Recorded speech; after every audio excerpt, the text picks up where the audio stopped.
ठरलं तर मग या मालिकेच्या येणाऱ्या भागामध्ये आता सायली मुळू न रडता सुभेदारांच्या घरात दमदार एंट्री करणार आहे. कारण ही तसंच घडतंय.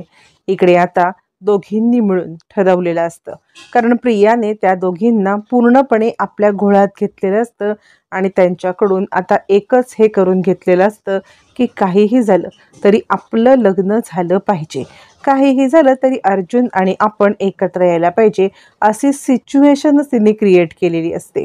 त्यामुळे आता इकडे कल्पनासुद्धा तिच्या पूर्णपणे बोलण्यात येते आणि आता ती प्रतापला आपला निर्णय सांगते. ती प्रतापला सांगते की लवकरात लवकर तुम्ही रविराज भाऊजींना बोलवून घ्या.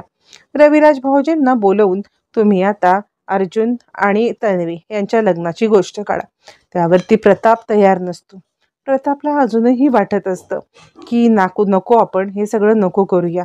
काहीही झालं ना तरी सुद्धा जर का या सगळ्यामध्ये आपण आता या थराला पोचलो ना तर उगाचच गोष्टी कॉम्प्लिकेटेड होतील. बरं इतकंच नाही तर उगाचच अर्जुन सुद्धा या सगळ्यात बिथरेल. असं म्हटल्यावरती कल्पना म्हणते, हे बघा मला ते काही माहिती नाही आहे. मला या घरात लवकरात लवकर तन्वी सून म्हणून आलेली हवी आहे. त्यासाठी साम दाम दंड भेद काहीही वापरा. प्रताप म्हणतो, अगं पण त्यांचं जरी कॉन्ट्रॅक्ट मॅरेज असलं तरी त्यांचं ते कॉन्ट्रॅक्ट मॅरेजसुद्धा संपलेलं नाही आहे ना. या सगळ्यामध्ये त्यांनी डिवोर्स कुठे हे केला आहे. कल्पना म्हणते, ते मी बघते.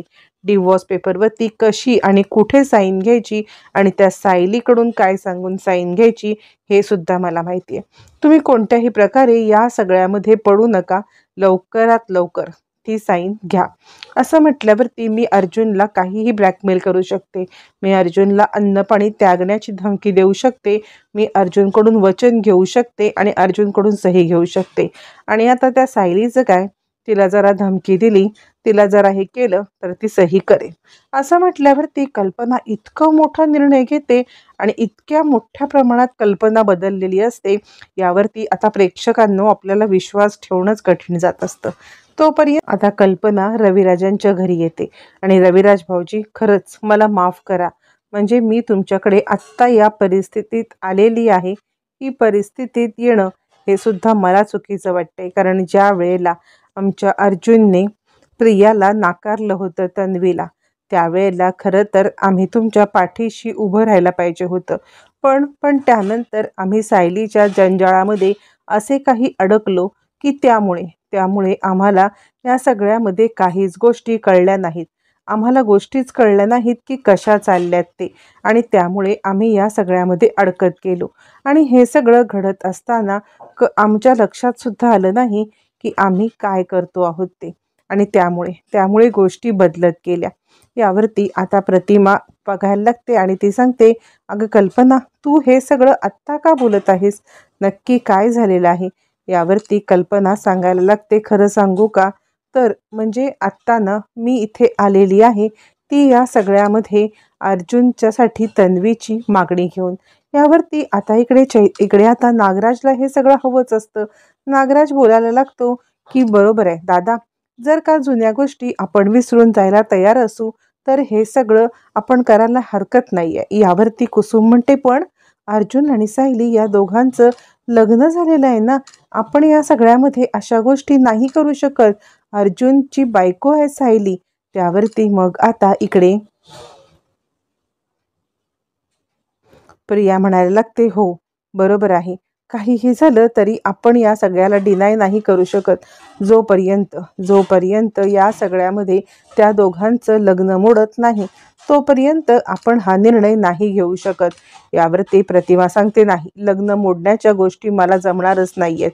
या दोघांचं लग्न आपण कसं मोडायचं? यावरती रविराज म्हणतो, नाही, मी आत्ताच्या घडीला या गोष्टीला कधीही परवानगी देऊ शकत नाही आहे. काहीही झालं तरी सुद्धा.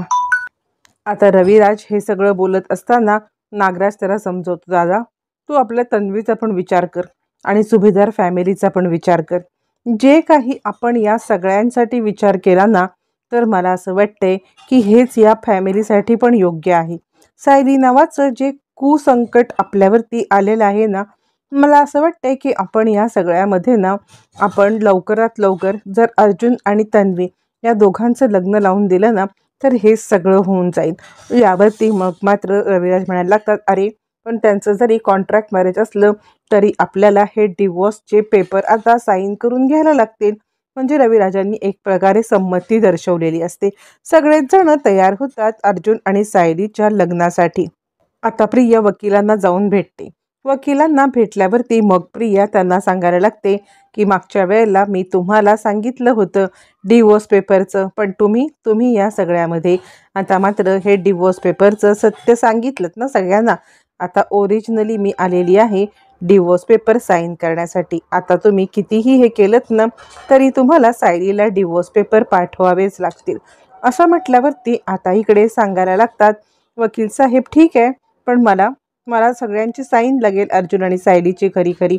यावरती प्रिया सांगते, हो, यावेळेला त्यांच्या कुटुंबानेच या सगळ्यामध्ये साईन करून घेतलेली आहे आणि आता या सगळ्यामध्ये तुमच्याकडे पेपर येतीलच, ते पण मी नाही आणणार, त्यांचं स्वतः कुटुंबच असेल। असं म्हटल्यावरती मग मात्र आता इकडे वकील अर्जुनला फोन करतात आणि अर्जुनला ते सांगतात की तुमच्या घरून डिवोर्स पेपरची हे सगळे आलेली आहे। डिवोर्स पेपर आले म्हटल्यावरती अर्जुन म्हणतो, काय? वकील साहेब म्हणतात, हो, तुमच्या सहीचे डिवोर्स पेपरची अर्जी आलेली आहे। अर्जुनला कळतच नाही की हे सगळं काय चाललंय। त्यावरती इकडे आता वकील साहेब सायलीला पण फोन करतात। सायलीला फोन करून ते सांगतात की डिवोर्स पेपर अर्जुन सुभेदार यांच्या घरून तुम्हाला पाठवले गेलेले आहेत। यावरती आता सायलीला पण काहीच कळत नाहीये आणि सायली विचारच करत बसते, हे सगळं कसं घडलं। तोपर्यंत अर्जुन घरी येतो आणि ओरडाओरडा करायला लागतो, हे काय आहे, माझ्या इथे डिवोर्स पेपर कोणी पाठवले? हे डिवोर्स पेपर पाठवण्याची हिंमत तरी कशी झाली कुणाची? माझ्या सह्या कुणी घेतल्या? असं म्हटल्यावरती मग मात्र आता इकडे खरा तमाशा सुरू होतो। मग आता इकडे पूर्णाजी सांगायला लागते, आज तुला खऱ्या अर्थाने तू ती मुलगी की मी आणि तुझी आई यांना निवडायला लागेल। आज जर का तू या सगळ्यामध्ये या डिवोर्सवरती म्हणजे तू आता जर ॲक्शन घेतलीस, आम्ही ते तुझ्या सह्या घेऊन पाठवल्यात, पण तू हे नाकारण्याचा प्रयत्न केलास तर आजपासून मी आणि प्रतिमा कल्पना आम्ही तिघीही जणी आमरण उपोषण करणार आहोत। असं म्हटल्यावरती अर्जुन आता सांगतो की हे शक्य नाही आहे। यावरती कल्पना सांगायला लागते, हो, आता तू काहीही कर, पण याच्यावरती तुला साईन करणं भाग आहे किंवा जे आम्ही केलंय ते मान्य करणं शक्य आहे। याला काय चाड पडलेली आहे की ज्या आईने जन्म दिला तिचं त्याला पडलेलं नाही आहे, पण ही 1.5 वर्षाची बायको सोबत होती तिचं पडलंय, बघूया आज काय जिंकतंय ते। असं म्हणत दोघी जणी त्याला ब्लॅकमेल करतात। आता इकडे ज्या वेळेला दोघी जणी ब्लॅकमेल करतात त्याच वेळेस सायलीला पण ही गोष्ट समजलेली असते आणि सायली प्रियाकडे येते आणि खबरदार जर या सगळ्यामध्ये तू अर्जुन सरांसोबत लग्न केलंस तर। यावरती प्रिया मोठ्या टेचात सांगते, तू कितीही काही बोललीस ना तरी माझं लग्न हे अर्जुनसोबत होणार। उद्या साखरपुड्याची तारीख आहे, कारण उद्याच्या दिवसाला अर्जुन माझ्यासोबत लग्नाला तयार होणार, कारण अर्जुनला कल्पना मामी आणि आता पूर्णाची या दोघांनी सुद्धा इकडे त्याला आमरण उपोषण हे केलेलं आहे आणि त्यामुळे तो या सगळ्यामध्ये कधीही त्यांचं म्हणणं टाळू शकणार नाही। यावरती सायली सांगायला लागते, मला माहिती आहे ना, ते जरी बोलणं टाळू शकले नसले तरी मी आहे, मी या सगळ्यामध्ये काय करते ना ते तुला मी आज दाखवणारच आहे। आत्तापर्यंत तू माझं साधंसुधं रूप बघितलंस, पण आज रणरागिणीचं रूप बघून तू बघशीलच। त्यावरती प्रिया म्हणते, हो, आज माझा साखरपुडा आहे, तू ये साखरपुडा। आता इकडे प्रिया साखरपुड्याची तयारी करत असते। सगळेजण तयार झालेले असतात साखरपुड्यासाठी। प्रिया सांगत असते, बाकी कोणाची वाट नाही बघायचं, पटकन हातामध्ये अंगठी घालून मोकळे व्हा। यावरती रविराज म्हणतात, पण आपण असं करू शकत नाही जोपर्यंत यांचा डिवोर्स पूर्ण होऊ शकत नाही। प्रिया म्हणते, नाही, आपण थांबायचंच नाही आहे। रविराज आता प्रियाच्या हट्टापुढे पूर्णपणे नमतात। सगळेजण प्रियाचा साखरपुडा करायला जातात आणि आता अर्जुन हतबल झालेला असतो। अर्जुनला या सगळ्यामध्ये काही बोलता येत नसतं किंवा काही करता येत नसतं।